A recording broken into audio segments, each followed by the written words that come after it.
தொகுப்பாளினி அவர்களே, இதுவரைக்கும் எல்லாத்தையும் எப்படி கூப்பிடுச்சு இந்த பாப்பா? இந்த படத்தில் கந்து வட்டி வசூலிப்பவராக. இது தேவையா உங்களுக்கு? அதான் கவர்மெண்டே வசூலிச்சுட்டு இருக்கு ஜிஎஸ்டிங்கிற பேரில். பெரிய கொடுமைடா. இப்படி ஒரு ட்விஸ்ட்டை இந்த பாப்பா கொடுக்கும்னு நான் எதிர்பார்க்கவே இல்லை. ஐயா வாங்க. அமித்ஷா அவர்களே, ஐயா வணக்கம். இந்த படத்துக்கெல்லாம் அமித்ஷா வந்திருக்காரு. ஐயா சந்தான பாரதி சாருங்களா? அது போஸ்டர்லாம் எல்லா இடத்துலையும் அமித்ஷா அமித்ஷான்னு போட்டு வில்லாதி வில்லனை போட்டாங்களா? இவர்கள் வில்லத்தனம்லாம் ஒன்றும் இல்லாமல் ஆயிடுச்சு. அப்படி நாட்டை ஆண்டுட்டு இருக்காங்க. பெரியவர்களே, தாய்மார்களே, நீ ஏன்டா இன்ன வரைக்கும் வந்த இப்போ வேண்டாம் வர்ற? பையனா? இந்த எல்லாம் போன பிறகு என்ன கூப்பிடுறாங்க. சரி, ராஜபுத்திரன் பிரபு அவர்களே, ஐயா வரல, வந்துட்டு போயிட்டாங்களா? ஆஹா, உடம்பா? அதெல்லாம் சும்மா அவருக்காவது உடம்பு சரியில்லாமல் இருக்கிறது. நான் இருந்தால் விட்டுருக்க மாட்டேனே. ஏன் விட்டீங்க? உங்களுக்கு ஒரு விஷயம் தெரியுமா? இந்த கூட்டத்தில் யாருக்காவது தெரியுமா? அதாவது அவர் அளவுக்கு இந்தியாவிலேயே குதிரை ஓட்டக்கூடிய ஆள் யாருமே இல்லை. ஜெயச்சந்திரன் சார் வணக்கம்.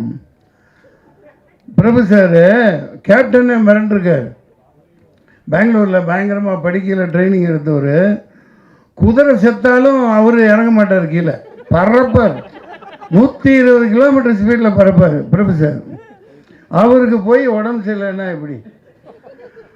இன்னொன்றும் நம்ம அப்படியே விஷயங்கள் மறந்துடுவேன், சொல்லிட்டு போகணும்.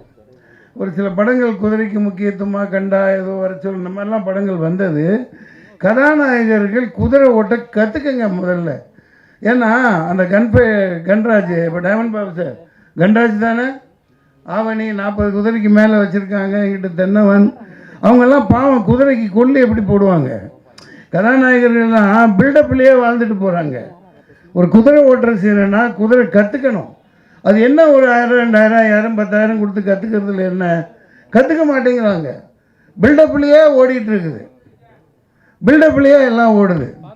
குதிரையும் பிழைக்கும், அவங்களும் பிழைப்பாங்க. அதனால் இது ஒரு தகவலாக இனிமேல் வர்ற கதாநாயகர்கள், உனக்கு குதிரை ஓட்ட தெரியுமா? உண்மையா? அதே 2 கால் குதிரையை சொல்லலை. அந்த பாப்பா இருக்குது, பயங்கரமான பாப்பாப்பா. கதாநாயகி பேர் என்ன?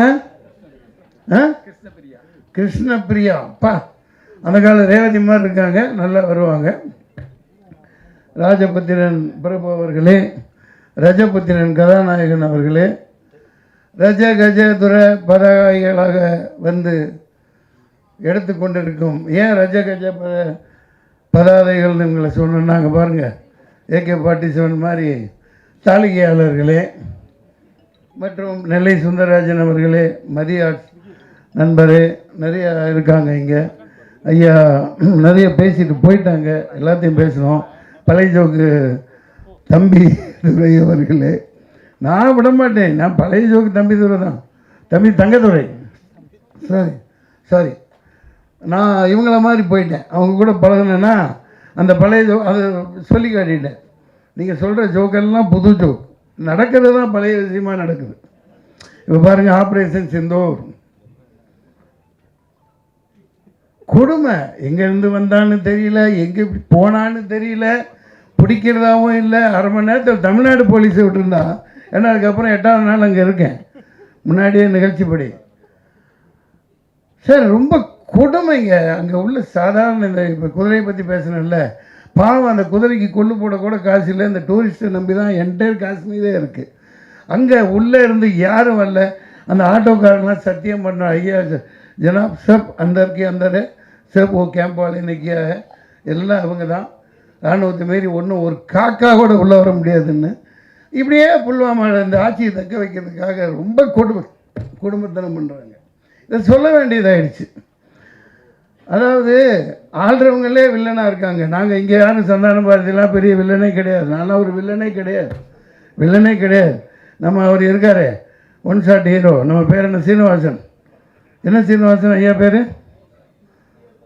டிஆர் சீனிவாசன். TSRா ஒரு எஸ் விட்டு போச்சா, அதனால என்ன இப்போ நடிக்கிறது ஒரு சீனு தான் அந்த மாதிரி. பரவாயில்ல, அடுத்து 10 சீன் கொடுங்கப்பா. எல்லாத்தையும் மகிழ்ச்சியாக இருக்கணும், ஜாலியாக இருக்கணும். ஆனால் இந்த நாட்டை ஆள்றேன் விட மாட்டேங்கிறான். நாட்டை ஆள்ற எல்லா எரும மாடுங்களும் இங்கேயும் சரி அங்கேயும் சரி மக்களை மகிழ்ச்சியாகவே வச்சுக்க மாட்டேங்கிறான். மகிழ்ச்சியை வச்சுக்கிறேன் அப்படின்ட்டு டாஸ்மாக திறந்து விட்டு ஃபுல்லாக அடிச்சுட்டு போதையில் கிடக்க வைக்கிறான். காசு எப்படி வரும்? இது ஏன் நான் சொல்கிறேன்னா, சினிமா பார்க்க இவர் எங்கே தனஞ்சயன்லாம் போயிட்டாங்களா? பேசிட்டு கண்டுருவாங்களே, கேட்க மாட்டாங்களே. சிவாசாரம் இல்லையா? சரியாக போச்சு. அதாவது தேட்டரு போடுறவர் இருக்கார்ல, நீங்கள் அப்பப்போ வந்து மைக்க பிடிச்சிங்களே, நீங்கள் தான். ஆமாம், அதாவது இவர் கஷ்டப்பட்டு ரிலீஸ் பண்ணுறாரு, ஆடியன்ஸ் வரணுமே உள்ள. காசு இல்லை, காசு இருந்தால் தாங்க வருவான். இப்போ பாருங்கள், கொஞ்ச நாளில் ஸ்கூல் திறந்துடுவான். ஸ்கூல் ஃபீஸ் கட்டணுமா இல்லையா? புலகுட்டி உள்ளவனுக்கு தான் தெரியும், நாட்டு ஆட நாதாரிக்கு தெரியாது. சார் எவ்வளோ கஷ்டம் சார். ஆட்டோக்காரங்க அந்த 1.5 மாதம் லீவ் இருக்குல்ல, அந்த லீவுக்கும் சேர்த்து காசு வாங்குறாங்களா இல்லையா? சார் நான் உங்களை நம்பித்தான் சார் இருக்கோம், வேறு ஒன்றும் பதில் சொல்ல முடியல. எலக்ட்ரிசிட்டி என்னங்க, ஈபி எவ்வளோங்க? அந்த காலத்தில் ஆட்டோவுக்கு மீட்டர் தான் சூடு வச்சான், இவன் மொத்தமாகவே சூடு வைக்கிறாங்க. முடியல. ஈபி அந்த பக்கம் ஜிஎஸ்டி. அதாவது மக்கள்கிட்ட காசை இருக்க விட மாட்டேங்கிறாங்க. சினிமாவை காப்பாற்றுறவங்க இப்போ உதாரணத்துக்கு இப்போ விளையாட்டாக சொல்லலை, காஷ்மீரில் 50 லட்சம் கோடிக்கு மேலே இது வரைக்கும் அந்த வீணாக போன அவ்வளோ செலவழிச்சிருக்காங்க. அதுக்கு மேலேன்னு நினைக்கிறேன் 8 லட்சம் ஃபோர்ஸு. ஒரு அடிக்கு ஒருத்தன் நின்றுட்டு இருக்கான். காலையில் ஒன்றுக்கு போக முடியல, 4 மணிக்கு வாங்க சொன்னால் அப்படியே அந்த அது ட்ரைகரை கையில் வச்சுக்கிட்டே சுற்றுறாங்க. எப்போ போட்டு தள்ளுவான்னு தெரியல. நம்ம ஊர் போலீஸ்னால் இப்படி வச்சுக்கிட்டு ஜாலியாக அப்படி சுற்றிக்கிட்டு இருப்பாங்க. இப்படியே சுற்றுறாங்க எல்லாம் ஃபுல் ஆம்டா. அவ்வளோ பணத்தை கொண்டே கொட்டுறாங்களே. நான் சொல்ல வர்றது, சினிமாவை வாழ வைக்க யாருப்பா இருக்கா? நம்ம சங்கம் யார் நம்ம இங்கேருந்து நாளைக்கு உருவாக்கலாம், நீங்கள் கூட உருவாகலாம். அதாவது வேணும், கம்பல் பண்ணணும். மத்திய அரசு என்னென்னமோ சும்மா இருப்பா, சினிமா ஓட வேணாமா? அதாவது ஏதாவது வசதி பண்ணணும், மானியம் இருக்குல்ல, அதெல்லாம் ஒழுங்காக கொடுக்குறாங்களா? மத்திய அரசு எல்லாத்துக்கும் கொடுக்க வைக்கணும், ஊக்குவிக்கணும். மக்கள்கிட்ட காசு இருக்கிற மாதிரி ஏதாவது பண்ணணும். தங்க விட மாட்டேங்கிறானே. பேங்க்கில் பணம் போட முடியுதா? ஒரு பைசா போட முடியல, என்னென்னமோ போட்டு எடுத்துடுறான். நான் கொஞ்சம் பணம் வந்துட்டு இருந்தது, ஃப்ளாட்டு விற்று வந்துட்டு இருந்துச்சா, ஒரு அம்மா அந்த பேங்க் ஆஃப் பரோடாவில், சார் ஒரு சின்ன சைன் பண்ணு. எதுக்குமா? ஒரு இன்சூரன்ஸ் சார் போடுங்க சார், பின்னாடி யூஸ் ஆகும். சரி, அப்படி சைன் போட்டு வந்துட்டேன். அதாவது அவனே பணம் எடுத்துக்கிறான். வருஷத்துக்கு 2 லட்சம் 2-3 பாலிசி சைன் வாங்கினாங்க. ஒரு மெடிக்கல் இதுக்காக ஒரு நண்பரை ரொம்ப இது பண்ணி பணமே இல்லை, அப்போ ஒரு 2 லட்சம் அக்கௌண்ட்டில் போடுன்னா எப்போ போட்டான்னு தெரியாது, மெசேஜ் வருது 2,18,000 முடிச்சிட்டாங்க அந்த இன்சூரன்ஸ். அதாவது எல்லாம் சுற்றி இந்த இன்சூரன்ஸ் நடத்துகிறவங்க எல்லாம் இந்த மோதியோட தோஸ்துகள் தான் எடுத்துகிட்டு ஓடுறாங்கல்ல, சுருட்டுறவங்க. நான் எதுக்கு சொல்கிறேன்னா, குறிப்பிட்ட யாரையும் தாக்கணுங்கிற நோக்கம் அல்ல. அரசை கேள்வி கேட்கறதுக்கு நமக்கு உரிமை இருக்குது. சினிமாவில் உள்ளவங்க கேட்கணும், மக்கள் கேட்கணும். ஒரு படம் நல்லா இல்லாட்டி திட்டுறீங்கல்ல, இவ்வளோ பெரிய தவிர நீ ஏன் பண்ணிவிட்டு மற்றவங்க மேலே பழி போட்டுட்டு இப்போ எதுக்கு ஒரு டீம் போகுதுன்னு தெரில. ஒரு டீம் போகுதில்ல, அதாவது யோசிக்கணுங்க. இப்போ நாளைக்கு படம் எடுத்துட்டீங்க, நீங்கள் ஏதாவது ஒரு டீம் ரஷ்யாவுக்கு அனுப்புறியாப்பா? இவர் ஏன் ராஜபுத்திரன் என்று எடுத்தார் அதை சொல்லுவதற்கு 4 பேர். அட யார் காசு? இவங்க அப்பா மூட்டு காசு. எதுக்கு போய் சொல்கிற? ஆப்ரேஷன் சுந்தரை விளக்குவதற்கு இது ஆயிரக்கணக்கான இது இருக்குது. நான் அரசியல் பேசணுங்கிற நோக்கம் இல்லை. சினிமா நல்லா இருக்கணும், இந்த மெசேஜ் சொல்கிறதுக்கு தான் இவங்க கடைசியில் என்னை கூப்பிடுவாங்க. நல்லா இருக்கணுமா இல்லையா? எல்லாம் வாழணுமா இல்லையா? எல்லாம் கையில் ஓடுது. அந்த செல்ஃபோனில் கண்ட கர்மத்தை கட்டுறீங்க. அவுத்து விட்டு எல்லாம் வீட்டுக்குள்ளே போனால் ஒன்று சோபாவில் காலம் மேலே போட்டுக்கிட்டு இப்படியே பார்த்துட்ருக்கு. ஆக்கி போடுறது, அங்கே ஒன்று கேம் ஆடிக்கிட்டு இருக்குது. செல்ஃபோனை பார்த்துக்கிட்டே சினிமா பார்த்துட்ருக்கேன். சினிமா எப்படி ஓடும்? ஏங்க நீங்கள் ரிலீஸ் பண்ணுறீங்கல்ல, ஒரு ஈகா தேட்டர்னு ஒன்று இருக்குது, நாளைக்கு தரல தேட்டர், அது வேறு விஷயம். ஒரு எல்லா தேட்டரும் அப்படி தான்.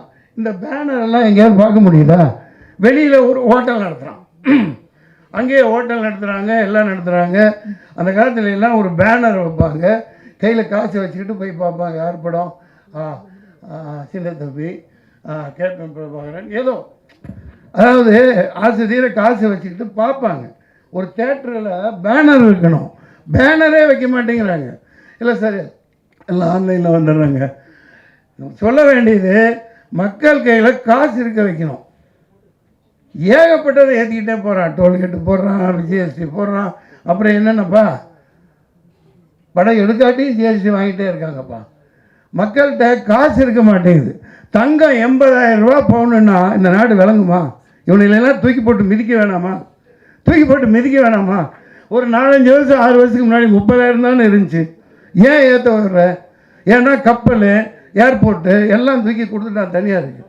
அவன் பாலமாக கப்பலாக கொண்டு வருவான். கொண்டு வந்து இது ஒரு நடக்க வாய்ப்பு இருக்கா இல்லையா?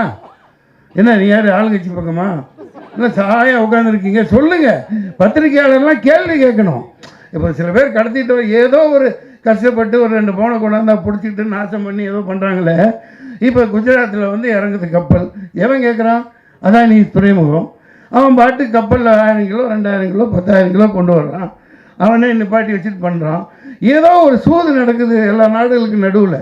இல்லாட்டி இதெல்லாம் குறைக்கிறதுக்காக சினிமாக்காரங்க எடுக்கத்தான் முடியும், சொல்லத்தான் முடியும். ஆனால் மக்கள் இப்போ 30,000 ரூபாய்க்கு இருந்தால் தானே இந்த ஏழை பொண்ணுகளுக்கெல்லாம் கல்யாணங்களை எப்படி நடத்த வைப்பாங்க? 80,000 ரூபா கொடுத்து யார் வாங்கி நடத்துவா? எம்ஜிஆரும் போயிட்டார், ஜெயலலிதாவும் போயிடுச்சு. ஏதோ தாலிக்கு தங்கம்னாலும் தூக்கி கொடுத்து ஒரு 4 பவுன் 5 பவுனு கொடுக்கலாம். கொடுக்க வைப்போம். சினிமாவில் ஒருத்தன் வருவான், நாளைக்கு ஏதோ செய்வான், நாட்டை ஆடுறதுக்கும் ஒருத்தன் வருவான். எல்லாம் பெண் குழந்தைகளுக்கும் 10 பவுன் அல்லது 50 பவுன். இந்தா வெறும் 30,000 ரூபாயில் வெறும் 20. அதை கொண்டாங்களா? அதை விட்டு போட்டு இந்த நாதாரிங்க கண்ட இதுக்கு வீணாக செலவு பண்ணிட்டு தெரியுறாங்க. தான் பயணம் பண்ணுறதுக்கு 8,500 கோடி எரிச்சலாக இருக்குது. சம்பாதிச்ச காசை வீட்டுக்கு கொண்டு போக முடியல, வீட்டில் வைக்க முடியல. யார்கிட்டையும் எப்படி சினிமா பார்க்க வருவான்? நீங்களே சொல். நீ 200 தேட்டர் போடு, 400 தேட்டர் போடு, காலியால் ஓடுது. தேட்டருக்காரர் என்ன சொல்லுவார்? சார் 10 பேர் ஆடியன்ஸில் எங்கே போட்டு கொடுக்க சொல்கிறாங்களா இல்லையா? காசு இங்கேருந்து வரும், மக்கள்கிட்ட இருக்க விட்டால் தான்ப்பா. அதனால் இந்த மத்திய அரசும் மாநில அரசும் நாளைக்கு ஒரு சட்டம் போடணும். எல்லோரும் பேங்க் பேலன்ஸ்லேயும் 2 லட்ச ரூபா இருந்துக்கிட்டே இருக்கணும். போடு. நீ தான் 20 லட்சம் கோடியை வச்சுட்டு உட்காந்துருக்கியப்பா. ஒவ்வொரு ஸ்டேட்லேயும் ஒவ்வொரு கண்ட்ரிலையும் அந்த காசை வச்சு என்ன பிடுங்க போகிறீங்க? நீங்கள் ஏழைகளுக்கு கொடுங்க, பழைய இருக்கிறதுக்கு மானியம் கொடுங்க. இந்த டூரிஸ்ட் ஃபேமிலி பற்றி பேசுனாங்க, 10ல் 1 ஓடும், 2 அசல் வரும். இது சினிமா, இது ஒரு கேம்லிங் தான், அது வேறு. ஆனால் இவ்வளோ குடும்பம் செலவு பண்ணுது. இப்போ பாருங்கள், ஐயா மோடி அவர் சொல்லுவாங்கல்ல, திருப்பி அவரை வாசுதேவ குடும்பம் எங்கள் அமெரிக்காவில் போய் சொல்லுவார். அதாவது உலகமெல்லாம் என்னோட உறுப்பினர்கள், என் குடும்பம் அப்படின்னு சொல்லுவார். இந்த பாரு ஒரு பாய் எடுக்கிறாரு, ஒரு கான் பேசிகிட்டு இருக்கேன், ஒரு ஜான் ரிலீஸ் பண்ணுறாரு. இது தமிழ்நாடுன்னு இல்லை, ஒட்டுமொத்த இந்தியாவே இப்படி இருந்தால் தான் இந்த நாடு உருப்படும் இல்லைங்களா? எனக்கு தோன்றதை சொல்லிட்டேன்ப்பா. இது ரொம்ப ஆனால் குசும்பு இந்த அம்மா பண்ணது. என்ன கந்து வட்டிக்கு இந்த படத்தில் கந்து வட்டிக்கு அது எப்படி நீங்கள் படம் பார்த்தீங்க? நானே பார்க்கல. ஏப்பா யாருப்பா இந்த அம்மாவுக்கு போட்டு காமிச்சிது? இந்த கவர்மெண்ட்டு வாங்குகிற கந்து வட்டியை விட வாடா. அட நாடாரிங்களா, ஜிஎஸ்டிக்கு ஏன்னா கணக்கு போடுங்கப்பா. எவ்வளோப்பா வாங்குறீங்க? ஏகப்பட்டது 18%. ரொம்ப நீ வேணாம், தண்ணி வேணாம், நீ தண்ணி தான் கொடுப்பேன், நான் ஒயிட் ட்ரம் அடிச்சுன்னு சொல்லுவோம். ரொம்ப இது வேணாம். அதெல்லாம் மேடையில் அந்த காலத்தில் எல்லாம் பண்ணோம். ராதாரவிக்கு தெரியும், எஸ்எஸ் மாமாவுக்கு தெரியும். ஆமாம், சரி, எல்லோரும் சந்தோஷமாக இருக்கணும், நல்லா இருக்கணும். அரசாங்கத்தை எடுத்து கேள்வி கேளுங்க. கேள்வி கேட்க நமக்கு உரிமை இருக்குது. நம்மள்கிட்ட பேங்க் பேலன்ஸே இருக்க விட மாட்டேங்கிறாங்க. பேங்க்கில் அக்கௌண்ட்டும் போட முடியல. இருக்கிற காசு எல்லாம் அது என்ன மினிமம் பேலன்ஸ் வைக்கலையா? அந்த விளக்கெண்ணெய் அவனுங்களை விளக்க மாற்றுக்கட்டையில் தான் அடிக்கணும். ஏன்டா அந்த இப்போ 5 வருஷத்துக்கு முன்னாடிலாம் அந்த இது கிடையாது. என்ன காசு ஒரு 150 ரூபா இருந்தால் கூட அதுக்கு இன்ட்ரெஸ்ட் போட்டு நமக்கு கிடைக்கும். இப்போ இருக்கிற காசை கோயந்தா பண்ணிடுறான்.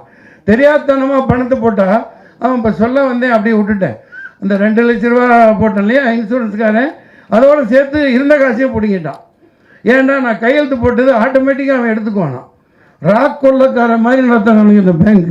இதெல்லாம் உதைக்கணும். அஜித் ஒரு படத்தில் நல்லா சொல்லியிருப்பார். ஸோ மகாகந்தன் டைரக்டர் மகா கஞ்சனாக தான் இருக்கக்கூடாது, மகா கந்தனாக இருக்கலாம் இல்லையா?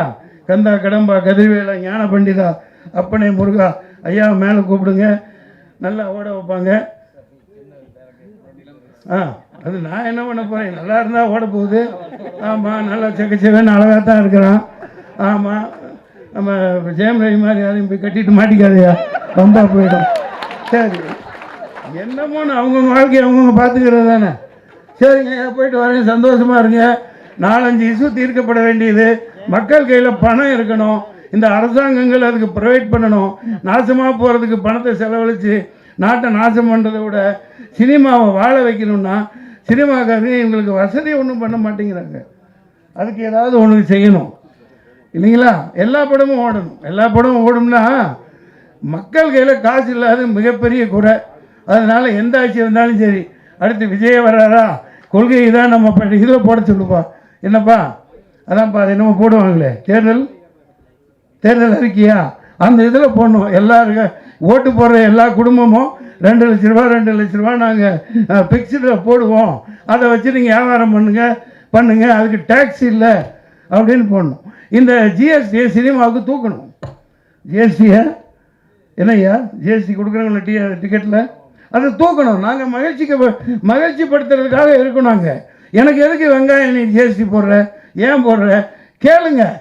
நிர்மலா சீதாராமன் நீ இப்போ ஊறுகாய் வித்திய, அப்போ உங்களுக்கு ஜிஎஸ்டி போட்டாங்களா? லண்டனில் ஊறுகாய் வித்துட்டு இருந்த மாமி தானே நீ கன்னடத்தில் தானே பதவி ஏற்ற, ஆனால் தமிழச்சின்னு சொல்லிக்கிற. நீ ஒரு தேர்தலில் நிற்கலை, ஜெயிக்கலை. இந்த ஜெய்சங்கர்னு ஒருத்தர் நடந்தால் ஒரு ஏதோ நெருப்பு கோழி மாதிரி நடப்பார். அது அன்றைக்கி பார்த்து நானே பயந்துட்டேன். அது உருவக்கேலி செய்யக்கூடாது. நம்ம அது என்ன ஆத்திரம்னா, நான்லாம் காசு கொடுத்து எலெக்ஷனில் நின்று ஜெயிக்கிறேன், தோக்குறேன், ஒன்றுமே இல்லாமல் நோகாமல் நோம்பு கொண்டு வந்து மக்களை வாட்டி வதைக்கிறாங்க. அதனால தான் நம்ம வெறுப்பு. உங்களில் ஒருத்தனா நான் இந்த வெறுப்பை பதிவு பண்ணுறேன். சினிமா நல்லா வாழ்ந்தால் தான் மக்கள் நல்லா வாழ்வாங்க. மக்கள்கிட்ட பேங்க் பேலன்ஸ் இருக்கணும். அந்த ஜிஎஸ்டியெல்லாம் சினிமாவுக்கு தூக்கணும், மானியங்கள் கொடுக்கணும் இல்லையா? நன்றி, வணக்கம், போயிட்டு வரேன். ஜாலியாக இருங்க, சந்தோஷமாக இருங்க. நன்றி, வணக்கம்.